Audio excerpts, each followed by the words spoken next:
বাংলাদেশের উত্তরাঞ্চলের প্রত্যন্ত গ্রাম। সেখানে দাঁড়িয়ে আছে বহু বছরের পুরনো একটি রেল স্টেশন।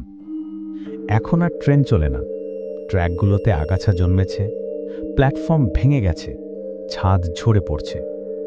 কিন্তু স্টেশনের পাশেই পড়ে আছে একটি মরচে ধরা পুরনো কামরা, যেটিকে সবাই বলে অভিশপ্ত ট্রেনের কামরা। প্রায় 50 বছর আগে এখানে ঘটেছিল ভয়ঙ্কর এক দুর্ঘটনা।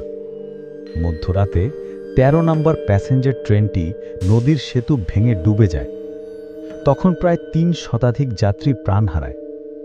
লোকজন বলে, সেই দুর্ঘটনায় যারা মারা গিয়েছিল তাদের আত্মা বন্দী হয়ে গেছে ওই কামরার ভেতরে। তখন থেকে গ্রামবাসীর কাছে জায়গাটির নাম হয়ে যায় মৃত্যুপল্লী স্টেশন। দিনে কামরাটা নীরব, কেবল মরচে ধরা লোহার গন্ধ, ভাঙা সিট আর ছেঁড়া টিকিটের টুকরো পড়ে থাকে। কিন্তু রাত নামলেই যেন অন্য রূপ নেয়।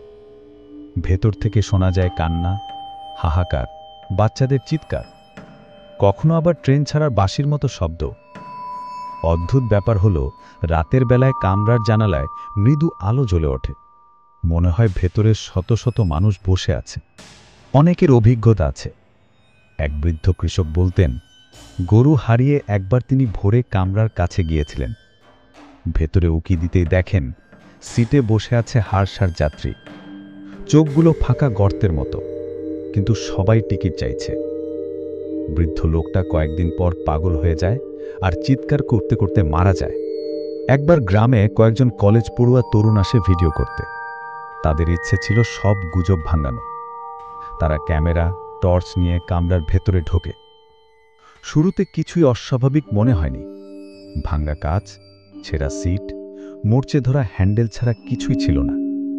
কিন্তু ক্যামেরার লেন্সে হঠাৎ ভেসে ওঠে এক মহিলা, মুখ ঢাকা চুলে, গলায় কালো দড়ি ঝুলছে। তিনি ফিসফিস করে বলেন, টিকিট কেটেছ? তারপর আস্তে আস্তে সিটগুলোতে ছায়ামূর্তি বসতে শুরু করে। চোখে নেই মনি, কিন্তু মুখে অমানবিক হাসি। তরুণরা ভয়ে বেরোতে চাইলে দরজা বন্ধ হয়ে যায়। মেঝে কাঁপতে থাকে, যেন ট্রেন চলছে।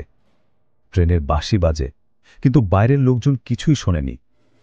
সকাল হলে তাদের আর খুঁজে পাওয়া যায়নি। শুধু মেঝেতে পড়েছিল ক্যামেরা। ভিডিওর শেষ ফুটেজে অসংখ্য হাত ক্যামেরার দিকে এগিয়ে আসতে দেখা যায়। তারপর হঠাৎ ব্ল্যাকআউট। এই ঘটনা ছড়িয়ে পড়ার পর গ্রামের মানুষ আরও ভয় পেয়ে যায়। তাদের ধারণা, যে একবার ওই কামরায় ঢোকে সে হয়ে যায় দুর্ঘটনার বন্দি যাত্রী।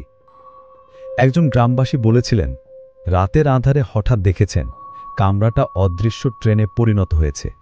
আলো জ্বলে উঠেছে, জানালা দিয়ে ছায়ারা তাকিয়ে আছে, তারপর এক মুহূর্তে সব মিলিয়ে গেছে। আজও অমাবস্যা রাতে লোকজন বলে, দূর থেকে শোনা যায় ট্রেনের শব্দ। রেললাইন কাঁপতে থাকে, কিন্তু ট্রেন নেই। শুধু সেই কামরার জানালায় লালচে আলো জ্বলে ওঠে। অনেকে বিশ্বাস করে কামরাটা আসলে নরকের দরজা। একবার ঢুকলে ফেরার উপায় নেই। শত শত আত্মা সেখানে বন্দী, আর নতুন কেউ ঢুকলেই তার আত্মা যোগ হয় সেই দলে। কথিত আছে, কামরার ভেতরে এক কালো ছায়া কন্ডাক্টরের মতো দাঁড়িয়ে থাকে। তার হাতে থাকে ছেঁড়া টিকিট কাটার মেশিন। যে ঢোকে তার টিকিট কেটে সে আত্মাকে বেঁধে রাখে। গ্রামে তাকে ডাকা হয় মৃত কন্ডাক্টর।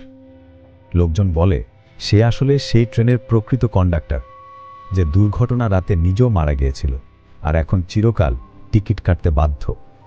একবার সাহসী এক সাংবাদিক এসেছিলেন তদন্ত করতে। তিনি কামরার ভেতরে ঢুকে রেকর্ড করছিলেন। কিছুক্ষণ পরেই অদ্ভুত কণ্ঠ শোনা যায়, একসাথে শত শত মানুষের। ভিডিওতে দেখা যায় তিনি একা বসে নেই, চারপাশের যাত্রী ভরে গেছে। তারপর দেখা যায় তার শরীর ধীরে ধীরে স্বচ্ছ হয়ে যাচ্ছে, যেন সে নিজেও এক ভূত হয়ে যাচ্ছে। সেই সাংবাদিককে আর কেউ খুঁজে পায়নি, কিন্তু তার ক্যামেরা পাওয়া যায় কামরার পাশেই। লোকজন বিশ্বাস করে কামরাটা আসলে এক অভিশপ্ত ট্রেনের অংশ, যেটি মৃত্যুর দিন থেকে চিরকাল চলতে থাকে অদৃশ্যভাবে। আর ওই কামরাই নরকের প্রবেশদ্বার। প্রতিটি অমাবস্যা রাতে সেই কামরা জীবন্ত হয়, আর নতুন যাত্রী টেনে নেয় মৃত্যুর দিকে। আজও মৃত্যুপল্লী স্টেশন ঘিরে ভয়াবহ গুজব ছড়িয়ে আছে। সেখানে রাতে কেউ যায় না, কারণ সবাই জানে ওই কামরায় ঢুকলে তুমি আর মানুষ থাকবে না, তুমি হয়ে যাবে মৃত্যুর যাত্রী।